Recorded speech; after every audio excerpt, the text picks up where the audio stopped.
இசைன்னா என்ன? வெறும் பாட்டும் சத்தமும் தானா? யோசிச்சு பாருங்களேன். உலகத்தில் மொழியே தெரியாத ஒருத்தர்கிட்ட கூட நாம் இசையால் பேச முடியும். ஒரு சின்ன குழந்தை அழுதுட்டுருக்குன்னா அதுக்கு மொழி தெரியாது, ஆனால் ஒரு தாலாட்டு பாடினா அது அமைதியாயிடும். அப்போது இசைங்கிறது வெறும் சத்தம் கிடையாது இல்லையா? அது ஒரு உலகளாவிய மொழி, யூனிவர்சல் லாங்குவேஜ்.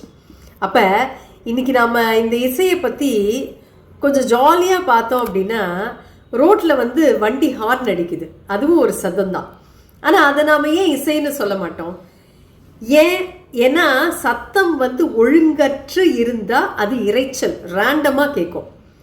அதே சத்தம் ஒரு குறிப்பிட்ட ஒழுங்கில், ஒரு பேட்டர்னில் இருந்தது, ஒரு தாளத்தோட, ஒரு ரிதத்தோட இருந்தது அப்படின்னா அதுதான் இசை. அறிவியல் ரீதியாக பார்த்தோம் அப்படின்னா இசைங்கிறது ஒரு வைப்ரேஷன். ஒரு கிட்டார் கம்பியை நீங்கள் மீட்டுறப்போ அங்கே ஒரு வைப்ரேஷன் கிரியேட் ஆகும். அந்த அதிர்வு காற்று மூலமாக நம்ம காதுக்கு மூளையை தொடுறப்ப தான் நமக்கு ஒரு ஃபீல் கிடைக்கும். சுருக்கமாக சொல்லணும் அப்படின்னா கட்டுப்படுத்தப்பட்ட சத்தம், அதுதான் இசை. அப்போது இசை ஒரு பெரிய மேஜிக்ங்க. இசைக்கு ஒரு பெரிய பவர் இருக்குது. அது நம்ம மனநிலையை, மூடை மாற்றிடும். ஸ்விங் பண்ணுறதுக்கு ரொம்ப ஈஸி. சோகமாக இருக்கிறப்போ இளையராஜா சார் பாட்டை கேட்டோம் அப்படின்னாக்கா ஆறுதல் கிடைக்கும். அதே எனர்ஜியாக இருக்கணும்னு வச்சுக்கோங்களேன், ஏஆர் ரஹ்மான் பாட்டு கேட்டால் எனர்ஜி ஆகிடுவோம். ஏன் இப்படி நடக்குது? நாம் இசையை கேட்குறப்ப நம்ம மூளையில் டோபமைன் அப்படிங்கிற அந்த ஹார்மோன் சுரக்குமா. இதுதான் நமக்கு சந்தோஷத்தை கொடுக்குற ஹார்மோன். அதனால தான் இசை ஒரு தெரப்பியாக கூட இருக்குது.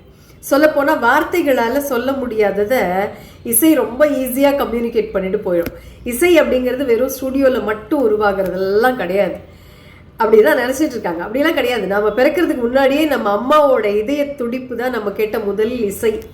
மழை பெய்கிற சத்தம், காற்றுல இலைகள் அசைகிற சத்தம், பறவைகளோட கீதங்கள், இது எல்லாமே இசைதாங்க. இதெல்லாம் யார் உருவாக்கினா?